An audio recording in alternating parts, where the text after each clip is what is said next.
Hey there, it's Roslyn here and welcome to my channel. Today I'm playing with collection number 2 from the Scrapping for Less Flavor of the Month card kit for September 2020.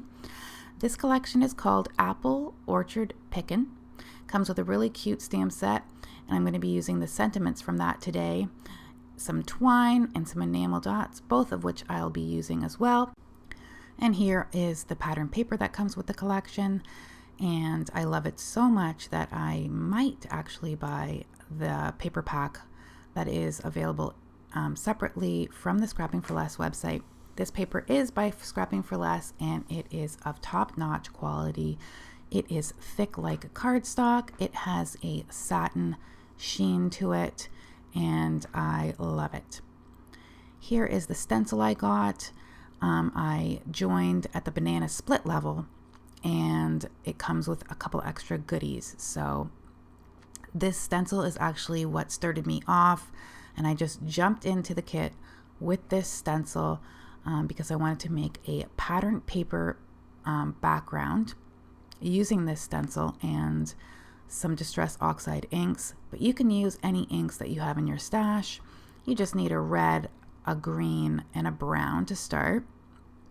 So what I'm doing here is I have blending brushes for each of my colors so that I don't have to clean them off in between. And I'm starting with the red on the apple portion of the stencil. And I'm using the other small blending brushes for the other two colors. You can do this with any stencil that you have in your stash that looks like an image. And pick and choose what colors you'd like, get some small blending tools and color them up with multiple colors. So I'm coming in with peeled paint Distress Oxide for my leaf. The apple was actually candied apple of Distress Oxides and the brown is gathered twigs. And I'm just taking my time here and blending that on each of the sections.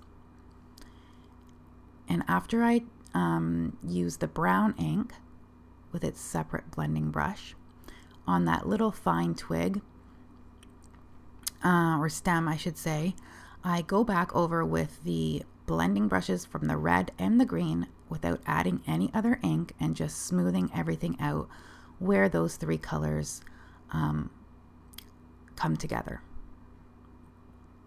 So I'm just trying to decide how I want to create my pattern paper, and I decided to leave it straight across. I thought that that was the easiest and it would look the most consistent. So I brought in a second color for my apple because no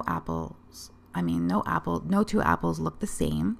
So I brought in some wild honey, but you can just use any golden yellow color that you have in your stash. And I did the apple sort of half and half with those two colors. And you just work on blending those two colors together and it turns out really well, sort of an orangey in the middle. And again, I'm bringing in another color because I couldn't leave it with just, yellow and red, so I had to bring in some green. This is a lime green color. This one is called Twisted Citron. And I'm just using that along with the candied apple to sort of get that Macintosh apple look here. And I'm continuing to blend in those other colors and making sure that I blend back those any harsh lines that might appear.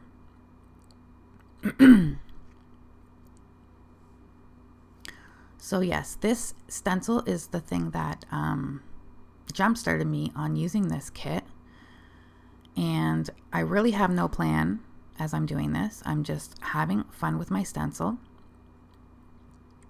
But it all comes together in the end.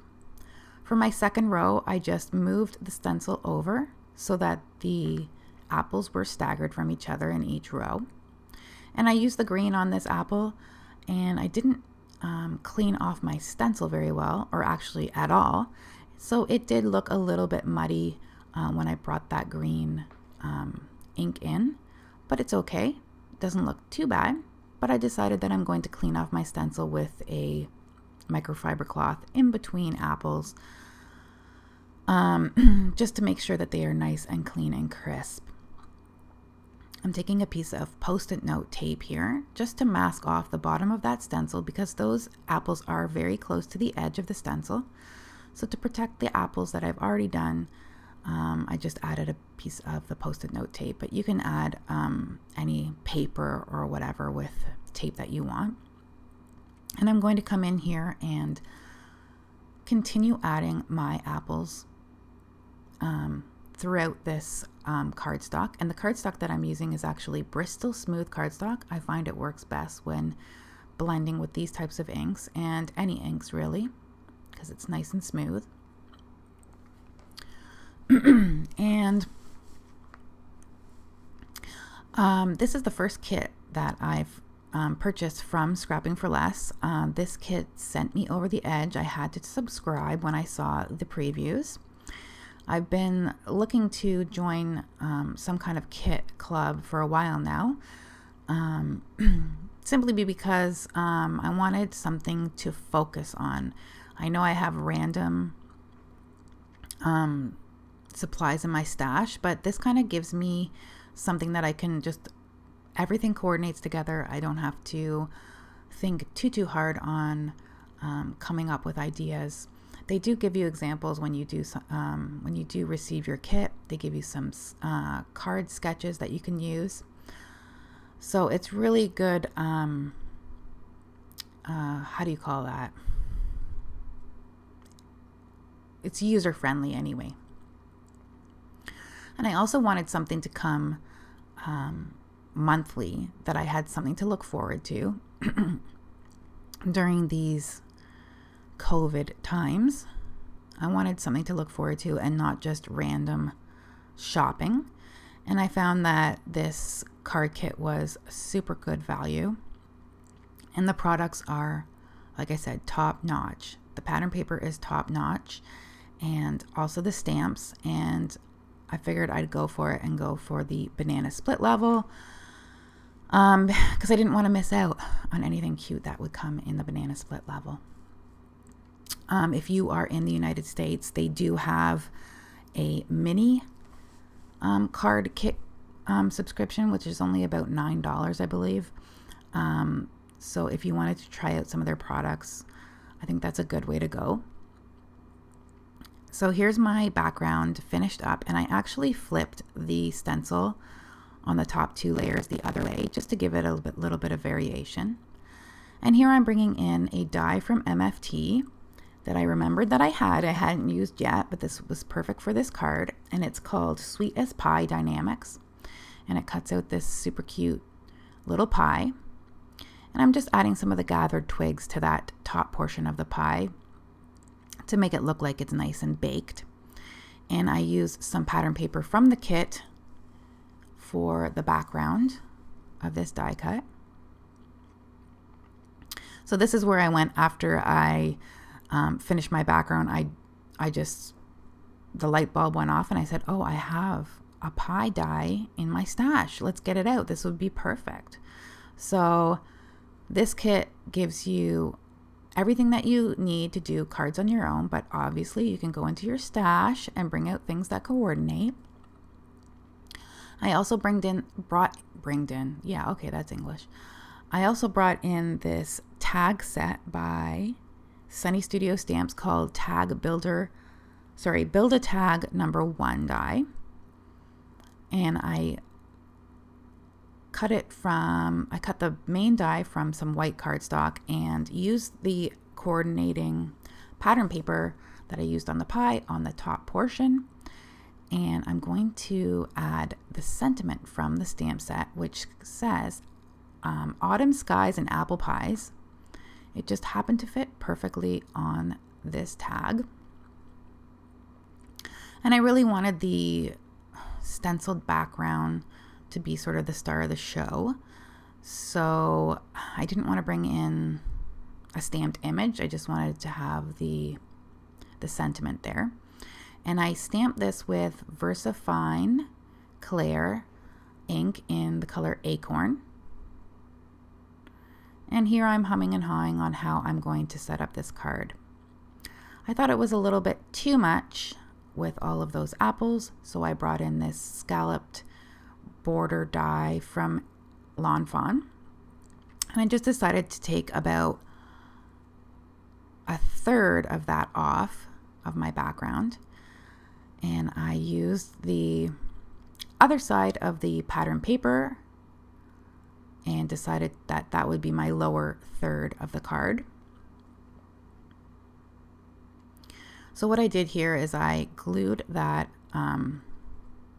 stenciled panel on top of this pattern paper, and I always cut my pattern paper when I'm doing sort of like a background thing a little bit bigger than an A2 size card, because I'm not sure how I want to maybe cut it down and what sizes I need. So this worked out perfectly because I took my infinity dies from Hero Arts, and I took the second largest rectangle die there, and I cut out the whole thing completely so it was nice and lined up. I took the red cardstock from the Flavor of the Month kit to do a top folding card, and I'm going to attach all my pieces onto the card now. I just used my ATG gun to add some adhesive, and I'll get that popped on. A question for you guys: what is your favorite pie? Do you like pie? Apple pie to me is okay. It's got to be really good with some ice cream. But my favorite pie is probably lemon meringue, or anything that doesn't have a crust on top. I don't know, I have this issue with crust from when I was a kid. But I do like apple pie themed things, so hence this card. So I'm just going to attach a little piece of cardstock here, a little piece of scrap cardstock behind that pie. And I learned this trick from Christy Marcotte over on her channel. She likes to make sure that everything is nice and level and nothing is drooping down on the card. So I've been incorporating that into my cards lately, and it really does make a difference. I don't do it always, but it makes a difference, and it makes a really sturdy type card, I find. I'm just taking this twine and I folded it in half, and I'm going to make a bow here to add to the top of that tag. And I'm just playing around with it until I get it how I like. And I'm going to attach that down with some liquid glue.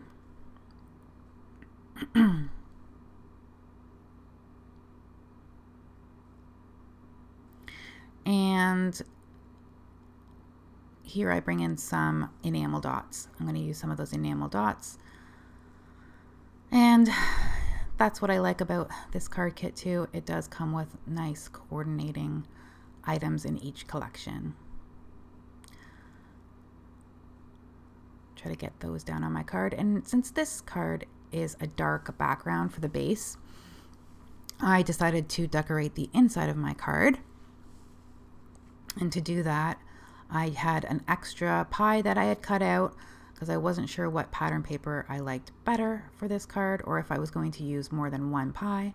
So I had that cut out with another pattern piece of paper. But to dress that card up inside, I took the remaining stenciled background that I had done, and I fussy cut out one of the apples. It sort of ripped with the tape that I had for die cutting it, so this was a way that I could get use out of it and add a little something to the inside of my card. I also took those scallop frames, or not frames, scallop panel dies from Lawn Fawn, and I cut that out of white so you have somewhere to write your message. And I'm just going to add these couple of images here.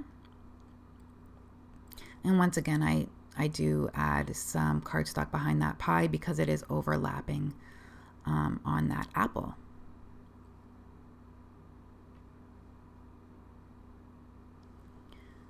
So this is not the only card I made with this kit. I'm hoping to get some more videos to show some inspiration and just show you how I've incorporated the kit with my own stash and just having fun with it. So I hope you enjoyed watching this video.